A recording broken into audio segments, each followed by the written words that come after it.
They say God works in mysterious ways. Turns out, so does adultery. On Tuesday, I opened the refrigerator and found a half-empty bottle of white wine, Chardonnay, her favorite, but it wasn't ours.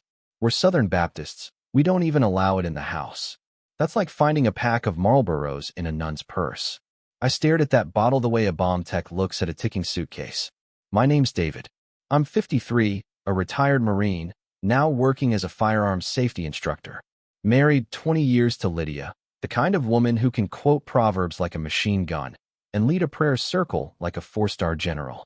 She taught Sunday school to teenage girls and chastised them if their skirts reached above the knee. We lived in a modest three-bedroom ranch on a half-acre just outside of Jackson, Mississippi. Pickup in the driveway, King James on the nightstand. Everything about us screamed normal, upright, clean. But that bottle, it screamed something else.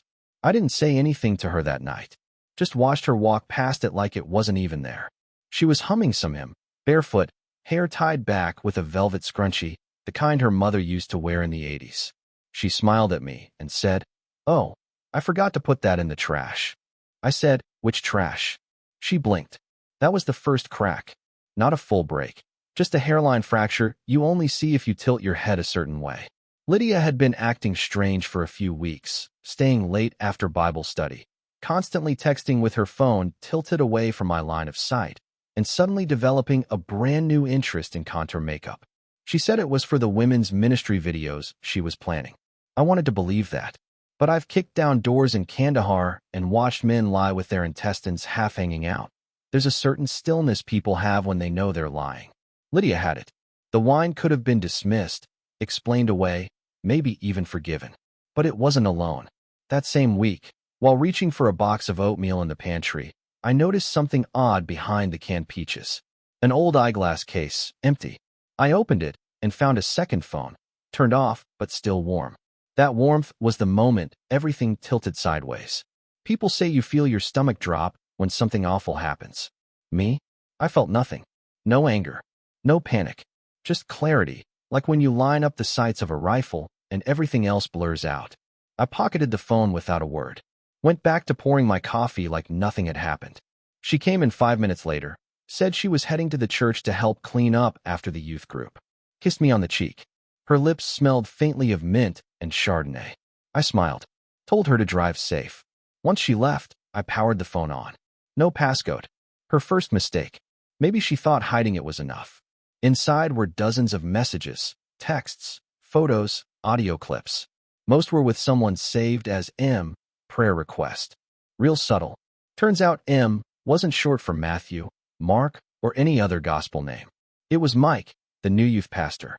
36, married, and apparently under the impression that confessing his sins in bed counted as absolution. I didn't read everything. Didn't need to. Just enough to confirm it. Enough to know she'd told him I didn't fill her spiritually, and that she was praying for the courage to leave. That's when I knew this wasn't just a mistake. It was a mission. She wasn't falling into sin. She was dressing it up in Sunday clothes and calling it virtue. I took a long breath, set the phone down, and wrote myself a note. Observe. Don't confront. I wasn't going to yell. I wasn't going to cry. I was going to watch. Document. Wait. Because if Lydia wanted to build her moral empire on lies and half-truths, I was going to make sure the whole thing collapsed under the weight of her own righteousness. God may forgive her. I won't. Not yet. Not until I burn down the altar she built with her hypocrisy and make her kneel in the ashes. Lydia used to say I was her anchor, her calm in the storm. For the first 18 years, I believed her. Every dinner was at the table, every Sunday in a pew. She made peach cobbler in July and turkey with cornbread stuffing in November. We had our routines. Yard work on Saturdays, coffee on the porch before church, hand-in-hand prayers at night. I gave her everything. The house, the freedom to leave her part-time job and focus on ministry, even built her a studio room when she said she wanted to start leading virtual Bible studies during the pandemic. I thought we were solid, simple, the kind of couple people look at and think, they figured it out. And maybe we had, until about 6 months ago. That's when the small changes began, the ones that don't seem important at the time, but add up like pennies in a jar of gasoline. She started waking up earlier than me. Unusual for someone who used to joke that the sun had to drag her out of bed. She said it was for devotionals, said she wanted to connect more deeply with God in the stillness. I respected that. Who wouldn't? But then her phone started buzzing at 5:45 every morning, and she'd slip into the spare room for her quiet time. When I asked if she wanted to pray together like we used to, she smiled, a tight little smile, and said she needed space to hear God more clearly without external noise. I didn't ask what noise she meant. Maybe I should have. But back then, I still trusted her. I believed in her. The woman who once couldn't fall asleep unless my arm was around her now started reading self-help books about emotional autonomy and liberating your sacred self. She underlined phrases like, "You own no one access to your spirit," and left them open-faced on the kitchen table like breadcrumbs from a poisoned loaf. Around the same time, her wardrobe shifted. Not drastically, just enough. New shoes, designer jeans she never would have worn before, a few blouses with necklines lower than what the women at church would consider holy. She said she wanted to feel more confident and that God was calling her to embrace her full womanhood. I nodded, said I was proud of her. But deep down, something twisted. She started spending more time running errands, but always came back without bags. She said she was just clearing her head. One Tuesday afternoon, I opened the glove compartment in her car looking for insurance papers and found a receipt for a spa day package. Mani-pedi, massage, facial, $280. Dated the same day, she told me she was volunteering at the homeless outreach downtown. When I asked about her day, she said, "It was emotionally exhausting, but rewarding." That was the first time I felt the wall, not a fight, not anger, just a barrier. Like she'd quietly shut a door and didn't plan to reopen it. Then she made her Facebook private. Said it was because too many people from church were judging her journey. I didn't press, but I noticed she changed her profile photo to one I'd never seen, taken in soft lighting, with her lips slightly parted and a new necklace I didn't recognize. It looked like something you'd see on a dating site, not a woman sharing scripture verses. One night, while I was watching the ball game, she walked into the room and said, "I think we should start sleeping in separate beds." Just like that. No lead up, no explanation. I asked if something was wrong, if I'd done something. She said, "No, I just feel like I need personal space. It's part of my growth." I nodded like a man watching his house crack in slow motion. Still, I told myself it was a phase. Maybe menopause, maybe stress.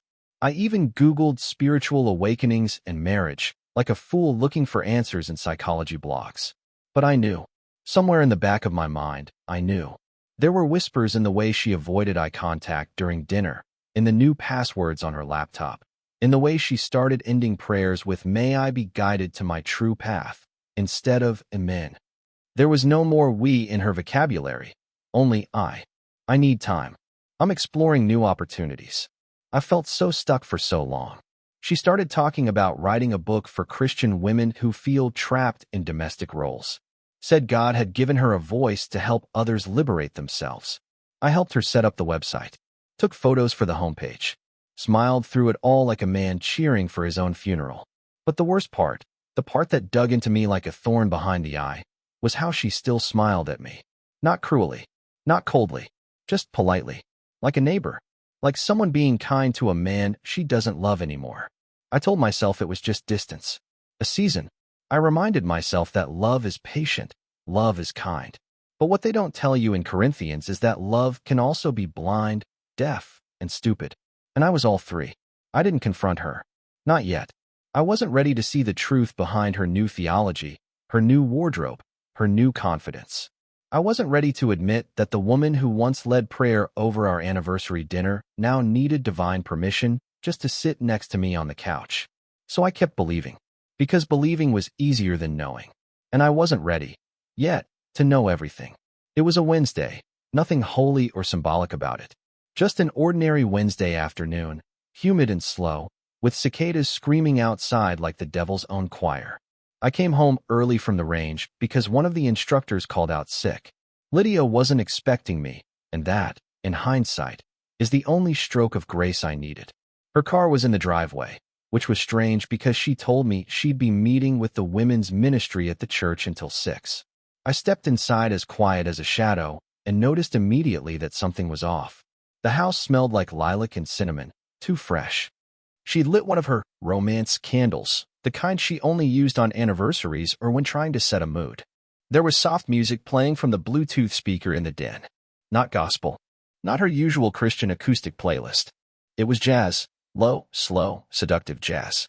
I moved through the hallway like a man entering hostile territory, every sense on alert, heart slow, breath even.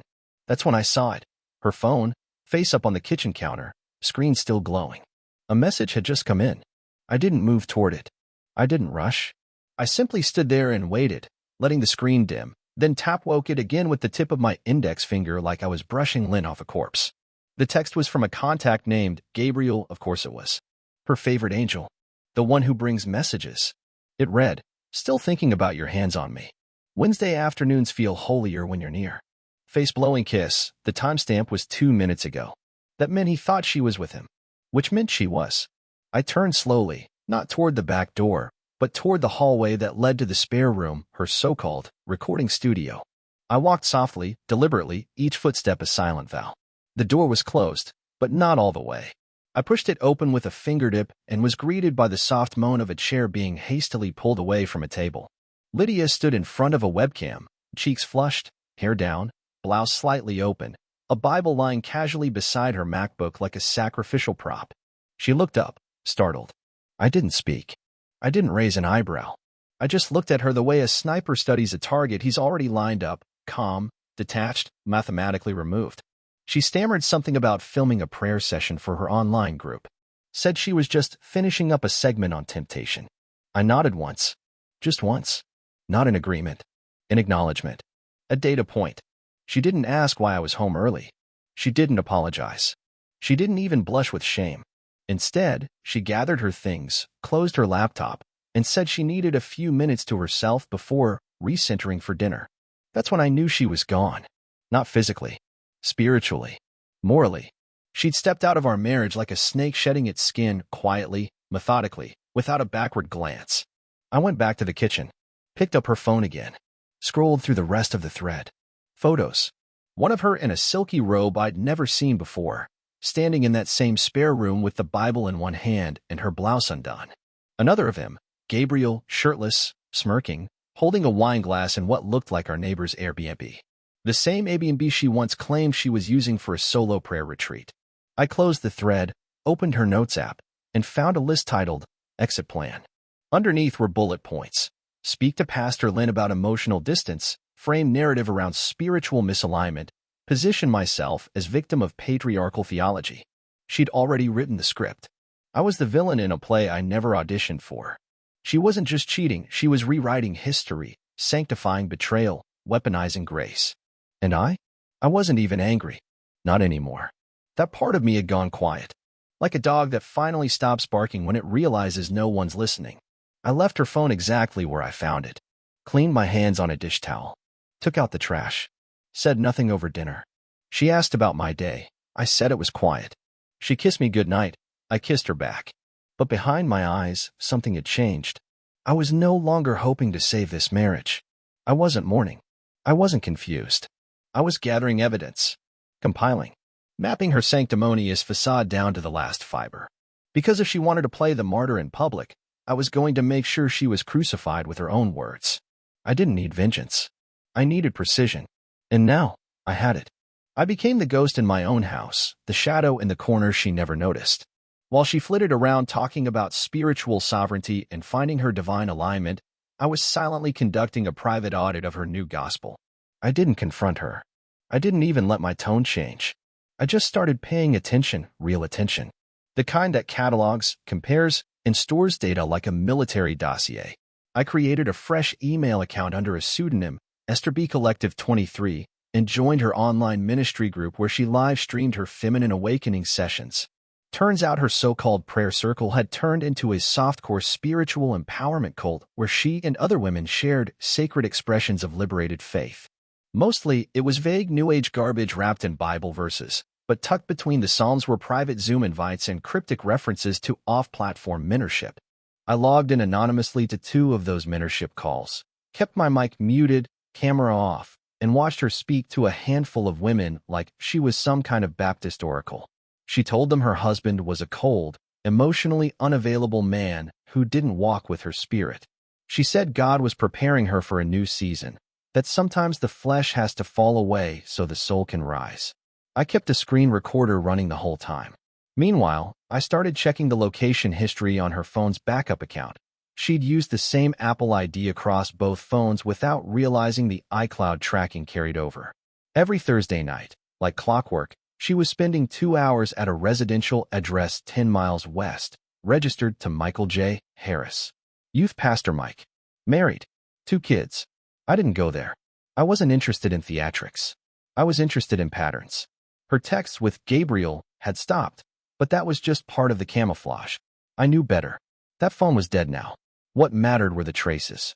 So I pulled our joint credit card statements, logged everything into a spreadsheet by date, cross-referenced them with her claimed locations. Spa days that didn't exist. Gas stations nowhere near her path to church. A recurring charge at a boutique wine shop downtown under a fake church outreach label. I matched them with her calendar, her receipts, her words. Lies layered over lies like drywall over rotted studs. I bought a basic pen camera, motion-activated, 1080p, hid it inside the dusty old tissue box in her recording room. First 3 days were nothing. Then came Thursday again. At 5:11 p.m., the video activated. She walked in wearing a different dress, shorter, tighter, hairstyled, makeup done, not the humble leader look she wore in her prayer videos. She opened her laptop, pulled out a new phone, this one bright pink, and started a FaceTime call. "Hey, I miss you," she said. "Tonight's not good. He's home early again." I paused the footage, rewound, listened to the voice on the other end. Male, not Pastor Mike, someone else. She was cycling lovers like verses in a sermon. By now, I knew I was dealing not with a single affair, but a full-blown spiritual grift. She wasn't just cheating. She was evangelizing her betrayal, converting her own guilt into divine purpose, feeding it to an audience of eager, misled followers who thanked her for showing them what freedom in Christ really looks like. So I upped my strategy. I sent a fake booking request to her ministry site using the same burner identity, asked to do a one-on-one spiritual coaching session, said I was struggling in my marriage. She responded in minutes. Warm, sympathetic, professional. Said she'd be honored to help. Gave me a price, a time, and a Zoom link. The next evening, I logged on using a voice modulator and a black screen. She thought I was a broken woman named Lisa from Kansas. She gave me all the usual fluff. God wants your heart, not your chains. Marriage is a contract, not a covenant. Then I asked her directly, "What if your husband still loves you?" She smiled, a small, smug smile. "Sometimes they love the idea of you more than your soul," she said. "You have to be willing to choose you, even if it breaks him." That was the moment I knew she wasn't lost.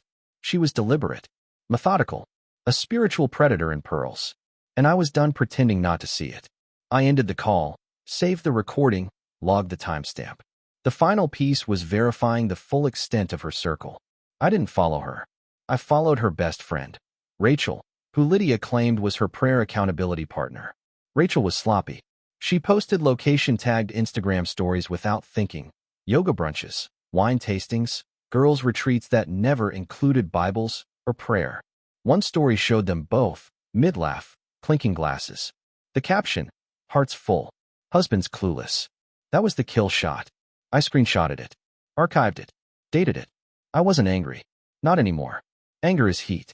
Heat burns out. What I had now was cold, measured, surgical. She was still smiling, still humming hymns around the house, still reading devotionals aloud like she was trying out for sainthood. But the noose was tightening. Every time she lied, I let her. Every time she touched me, I cataloged the hypocrisy like an accountant of souls. She had no idea. She thought she was guiding her spirit through a season of elevation. What she didn't realize was that the next sermon she preached would be at her own funeral, reputational, spiritual, irreversible. And I would be in the front pew, hands folded, smiling politely. It was a Sunday evening, the kind she used to call sacred, our Sabbath reset, as she liked to put it, with scented candles and instrumental hymns playing low in the background while we planned the week ahead. I invited her to dinner, just the two of us, said I had made a reservation at the Everly, that farm-to-table place she always said made her feel centered. She wore her green dress, the one she claimed was too elegant for church, but just right for the spirit. And I wore the shirt she bought me last Father's Day, because I wanted her to feel safe, to feel seen, to feel every false assumption tighten like a snare. The hostess brought us to a small private room with frosted glass panels, dimmed lights, and a small projector quietly humming in the corner. She didn't notice it right away. She was too busy complimenting the table setting, commenting on how peaceful the room felt. I ordered her favorite, rosemary chicken, roasted carrots, mashed potatoes, no wine, and she smiled with that air of false ease, the kind she used when she was performing sincerity. I waited until the entrees arrived, until she took her first bite. Then I reached into my jacket pocket and pressed a small remote. The projector lit up the wall behind her. At first, just her face on a Zoom call, smiling. Then the angle widened to show her in that robe, the silky one she told me she'd returned. Then a voice, his voice. God, you look like a blessing I don't deserve. Her fork stopped midair. She turned, saw the footage, then turned back to me. Her eyes didn't widen. She didn't gasp. No, she blinked once, then dropped the fork gently onto her plate like a schoolteacher pausing a lesson. It's not what you think, she said. Classic. I stayed silent. Let the next clip play. Her voice now, soft, sultry, whispering about how she couldn't stay much longer because he'd notice. She flinched at her own words. We were just talking, she said, quieter now. You know how I counsel people. I blur the lines sometimes. I admit that. But it wasn't. I held up my hand, not to silence her, but to signal that the time for improvisation was over. You've been using my faith, I said, calmly, evenly, as a cover for your betrayal. You lied with scripture in your mouth and his name on your skin. She shook her head, tears starting now. Not sorrow, not regret, just panic. You never made room for me to grow. I tried to include you. You were always emotionally stiff. You wanted me to stay in the same box I married you in. Blame. There it was. Like clockwork. I've evolved, she continued, reaching for her napkin like it might shield her from the consequences. And maybe that scares you. Maybe it's easier for you to punish me than look at your own limitations. I leaned forward just slightly. You didn't evolve. You escaped accountability and called it growth. You abandoned your vows and called it freedom. And now you're looking me in the eye and expecting me to applaud your enlightenment. She looked around, as if hoping the walls themselves might defend her, then leaned back and smirked. A thin, bitter smile that said she thought I wouldn't have the stomach to go through with whatever came next. You're making a scene over one mistake. One man. She was gambling now, thinking it was only Mike. She didn't know I'd tracked them all. Was it just Mike? I asked. Or was it the one you FaceTimed in your studio? Or the Airbnb guy from your retreat? That hit. Her mouth opened, then closed. Then she said something I didn't expect. You're just bitter because I have options and you don't. There it was. The mocking confidence. The belief that I was too old, too predictable, too righteous to retaliate. I nodded once, slowly, and spoke with absolute clarity. I am not here to match your betrayal. I am here to outlast it, to dismantle it, to leave it standing like a false idol in a temple that no longer has worshippers. That's when the fear crept in. Her shoulders stiffened. Her breath shortened. What are you going to do? She asked, voice cracking slightly. I smiled. Not cruelly. Just enough to let her know the war had already started, and she'd been losing long before tonight. You'll see, I said. But not here. Not yet. The tension swirled around us like smoke in a prayer circle. She looked down at her plate, untouched now. I didn't move. I didn't reach for her hand. I didn't offer comfort. I just watched her sit in the unraveling silence she'd sewn herself into. The room was still, the music low, the projector humming softly behind her. And the storm, though quiet, had already made landfall. She started unraveling the moment we got home, like a thread pulled loose from a cheap dress, still trying to pretend it was silk. The minute the front door shut behind us, she spun around with those eyes wide and manic, the righteous glow gone, replaced by a feral gleam that looked more survival than sanctity. You ambushed me, she hissed. You planned that whole thing just to humiliate me. I said nothing. Just set my keys in the bowl by the door like it was any other night. You think you're noble? She spat. You think you're some kind of holy man because you kept your voice calm while stabbing me in the back. I walked past her, quietly, deliberately. Sat down on the arm of the couch and looked at her with the same calm I used when disassembling rifles. "No," I said. "You stabbed yourself." I just turned on the lights. That stopped her for a second. Just a flicker. Then the volcano blew. "You smothered me," she screamed. For years, David, I felt like I was suffocating. You were never passionate. You were just present, like a piece of furniture that prays. She was shaking now, arms flying, pacing the living room like a caged prophet. You wouldn't know intimacy if it hit you between the eyes. I needed something alive, something real. I watched her, measured her, said, "And yet you lied to keep me. Why lie for something you didn't want?" She faltered, then regrouped. "Because I didn't want to hurt you." Her voice dropped, trembling now. "You've always been good. Steady. But I needed more.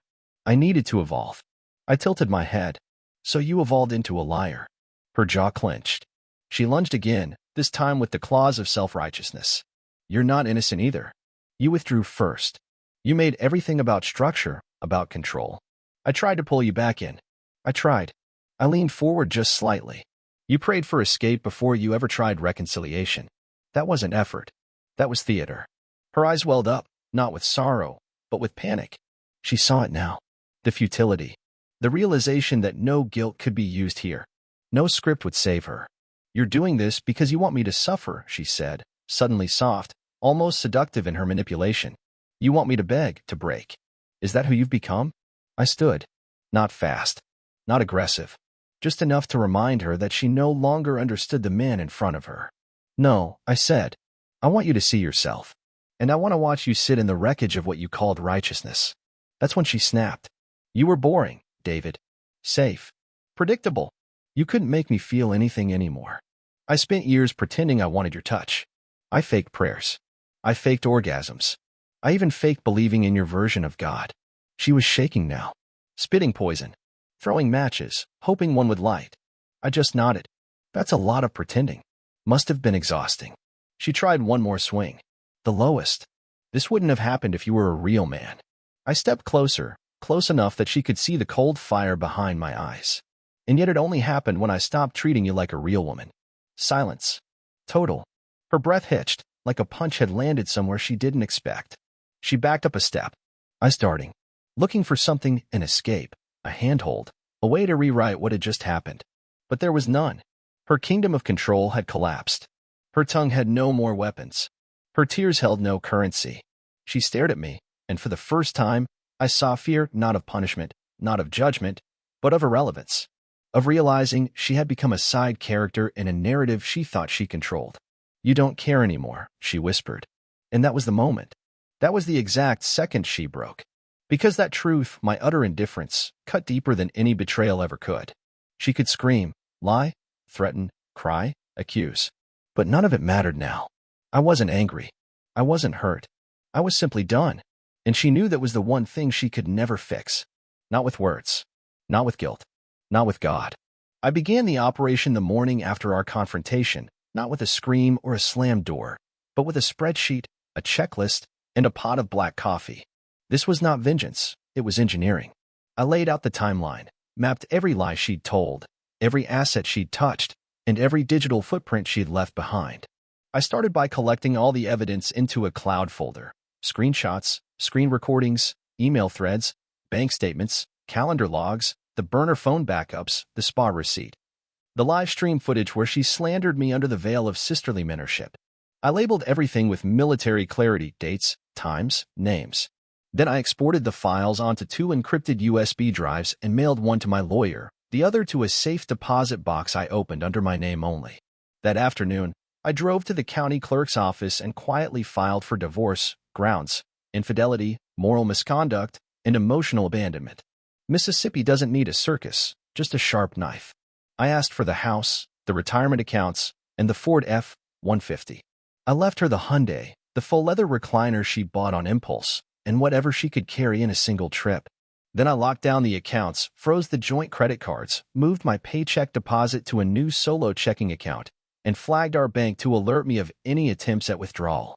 She still thought I was working through the pain, still trying to find grace. She didn't know grace had been replaced by calculus. I called our insurance agent and removed her from all policies: car, health, life. transferred the utilities to my name only, then scheduled the disconnection of Wi-Fi and streaming services for a Thursday afternoon when she always did her live prayer sessions. I closed her access to our shared cloud storage and downloaded every document she thought I never read, her book draft, her blog drafts, her manifesto of spiritual independence. I didn't delete them. I backed them up. Then I emailed them to her publisher with an anonymous tip that a significant portion of her writing plagiarized other Christian influencers' work. They flagged the manuscript within 2 hours. I contacted the church, discreetly, professionally, forwarded a summarized report to the elders, including the audio clips of her online mentoring sessions where she counseled women to liberate themselves from traditional vows. I made no accusations. I let her voice do the speaking. Within the week, she was gently encouraged to take a break from leadership. Her platform, her pulpit, was being sought out from under her one silent, clean cut at a time. I called her parents next, not with anger, just with honesty. I told them I loved their daughter once, deeply, that I had hoped she'd return to who she once was. But that hope had been exhausted, and all that remained was truth. I emailed them the link to the cloud folder. Her mother called me in tears.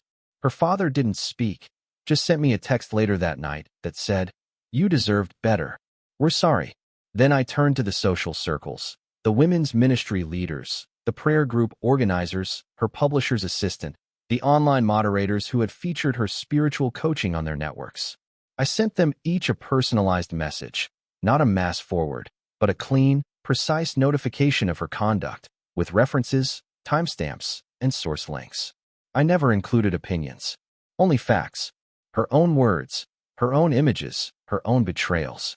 One by one, they began removing her from featured content, issuing quiet but firm statements about reevaluating partnerships. She noticed nothing at first, still thought the silence in our home was emotional paralysis, not tactical positioning.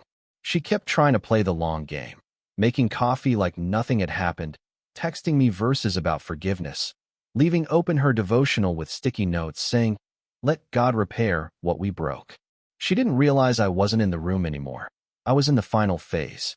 I called the dealership where both our names were on the car lease, explained the situation, presented the divorce filing, transferred the Ford to my name fully, and scheduled a swap out of her Hyundai Keys for a downgraded, older model we'd stored in the garage. She'd come out the next day to find a car with no Bluetooth, no leather seats, no gas in the tank. Finally, I blocked her access to the ministry website we built together. I had designed it, registered it, maintained it. She never bothered to change the ownership. So I archived the site, replaced the homepage with a single quote from Jeremiah. "The heart is deceitful above all things and desperately wicked. Who can know it?" Underneath it, a link, learn the full story. Password protected. For now, the revenge wasn't loud. It wasn't public, but it was absolute. She still thinks she can salvage something, that she can pray her way back into influence, gaslight her way into sympathy. She doesn't yet realize the foundation she's standing on is already crumbling, and that the silence she hears from me isn't withdrawal. It's the sound of a trapdoor unlocking.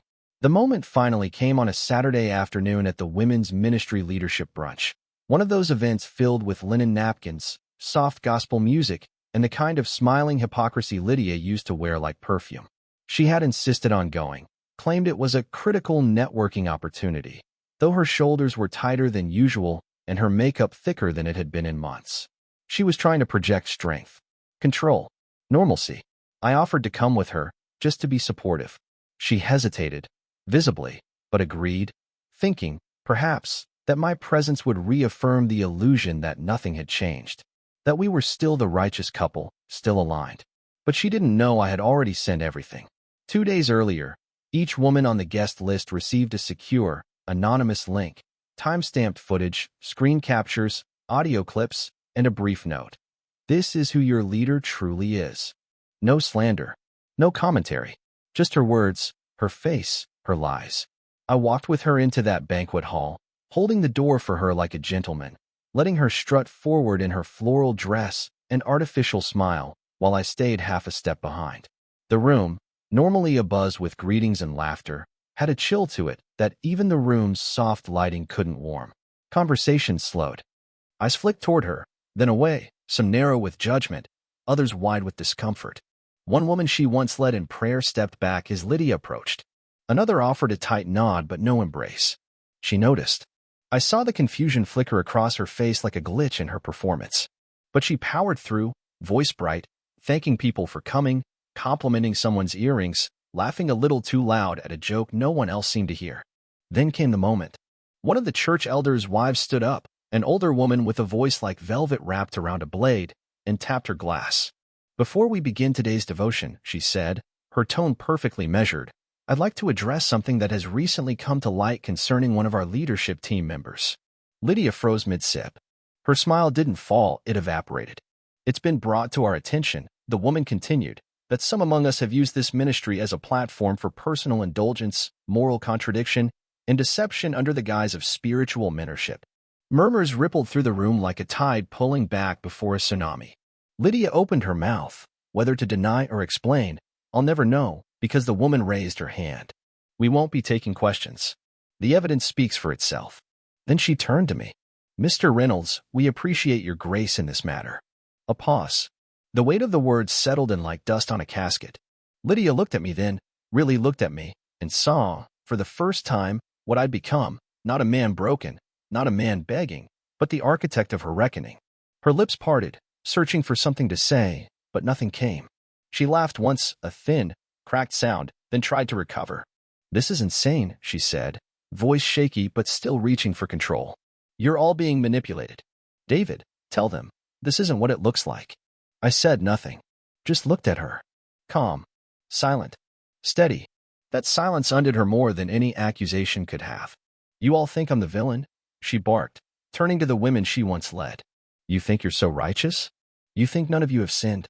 One of them, a younger woman who'd once sobbed in Lydia's arms during a prayer circle, stood and said simply, "You lied to us." Repeatedly. Another woman shook her head and looked away. Her former best friend, Rachel, folded her arms and stared through her like she wasn't even there. Lydia's voice rose. "This is character assassination. This is persecution." She turned back to me. "You did this. You wanted to destroy me." I finally spoke. "No," I said. "You did that all by yourself. I just stopped covering it up." That broke her. She tried to hold it in, but her breath caught, and her shoulders caved inward like a house giving way to rot.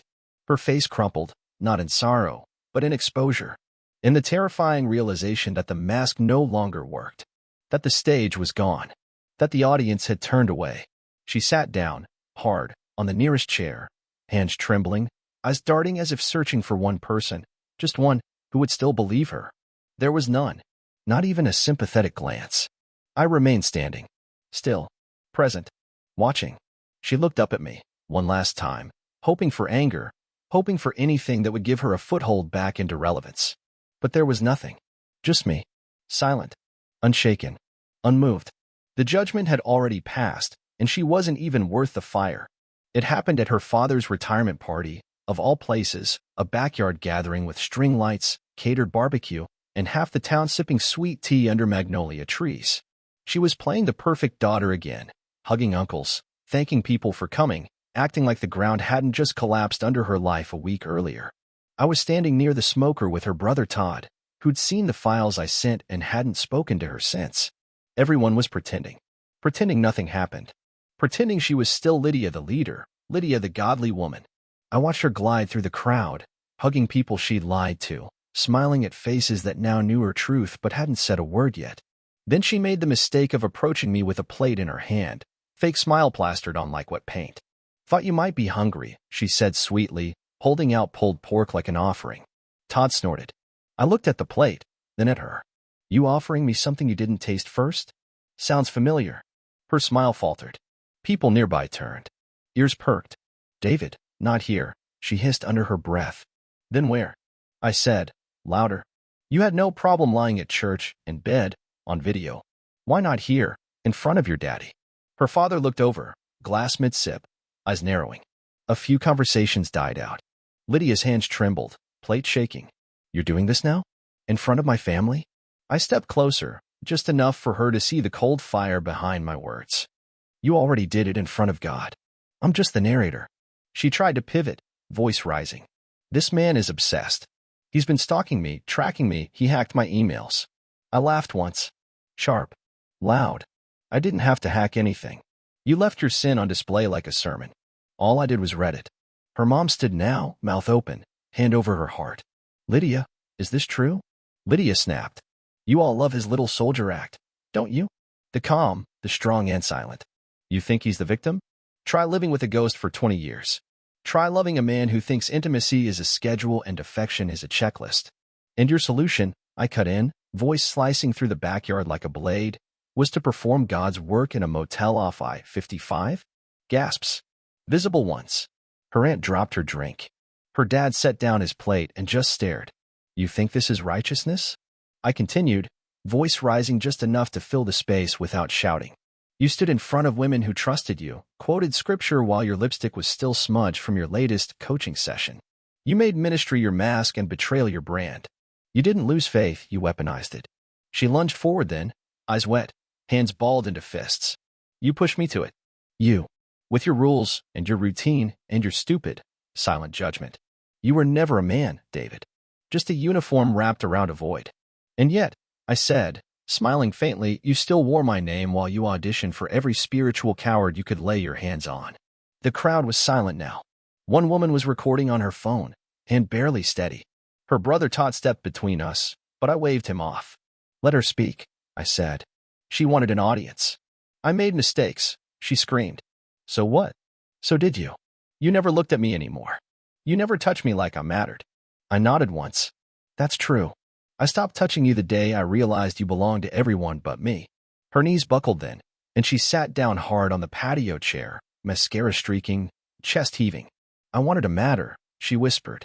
To feel wanted. To feel alive. I stepped back, letting the silence wrap around her like a noose. And now? I asked, calmly. Do you? She couldn't answer. Couldn't even lift her eyes. I turned to her parents, who were both pale, stunned. You raised her to speak the word. She learned to counterfeit it instead. Her dad looked like someone had cut his strings. Her mom wiped her eyes without saying a word. I turned back to Lydia. I'm not here for vengeance anymore. I got that already. I'm here so that every time you try to rebuild this mask, you remember today. You remember the silence when no one stood for you. You remember that truth doesn't need to scream. It just waits. Then I walked. Past the guests. Past the glares and gasps. Past the life she burned down thinking no one would smell the smoke. I didn't run. I didn't even look back. And in the reflection of the sliding glass door, I saw her watching me go, not angry, not defiant, just broken. Because the one thing she feared more than shame had finally arrived. Indifference. She fell faster than even I anticipated. Within a week of the confrontation at her father's party, her coaching site was suspended, her book deal revoked, and her ministry credentials put under internal review, which is evangelical speak for excommunication. The prayer group she once led ghosted her. The same women who once called her their spiritual sister now avoided eye contact at the grocery store. Her carefully curated Instagram page, filled with Bible quotes and soft-focus selfies, went silent for days, then returned with the comments disabled and follower count in freefall. People in town didn't yell or throw things, they just moved away from her, like you do when you pass a rotting carcass in the road, quickly, quietly, without looking back. Her coaching partner, the affair from Zoom, vanished as soon as the scandal broke. Unfriended her, blocked her, scrubbed their chats. Apparently, he found redemption in deleting the evidence. The youth pastor, Mike, tried to play innocent until screenshots surfaced of him shirtless with wine in hand, and he was invited to seek opportunities elsewhere. Her family stopped answering her calls. Her father, once her defender, told a friend of mine at church that God gives grace, but reputation gives nothing. She moved 2 towns over, into a 1-bedroom apartment over a nail salon. Word has it she works reception at a dental clinic now, cash only, no benefits. A far cry from the woman who once preached about aligning your soul with divine abundance. She tried reaching out at first. A message here, an email there. I don't know who I am without you. I miss your steadiness. I was wrong. Then came the inevitable one. I still love you. I didn't respond. Not for days. And when I did, I replied with one line, strange. I don't even remember your name anymore. She showed up at my doorstep a month later. Hair unwashed. Eyes hollow. Clutching a manila envelope full of old photos and letters like it was evidence in a trial. She asked if I could just talk to her. If I could see that she was lost. if I could pray with her. I looked her over. This trembling, exhausted, broken down imitation of the woman I once trusted, and I felt nothing. Not rage. Not triumph. Just distance. She asked if I believed in second chances. I told her I did, but that she'd used hers up before I ever knew there was a first. She cried. The ugly, shaking kind that makes people look away. Said she hated who she became. Said she didn't know how to undo it all. Said she didn't want to be alone. I stood there, arms folded, watching her fall apart in the same hallway where she used to leave lipstick-stained notes about God's timing. And I said, now you know what real silence feels like. Then I closed the door. That was the last time I saw her. Some stories don't need revenge served cold. They just need the lies to rot in daylight. And in the end, she wasn't destroyed by me. She was destroyed by her own reflection. Thank you for listening to my story. I'm curious, where are you from? And did this one hit you the way it hit me?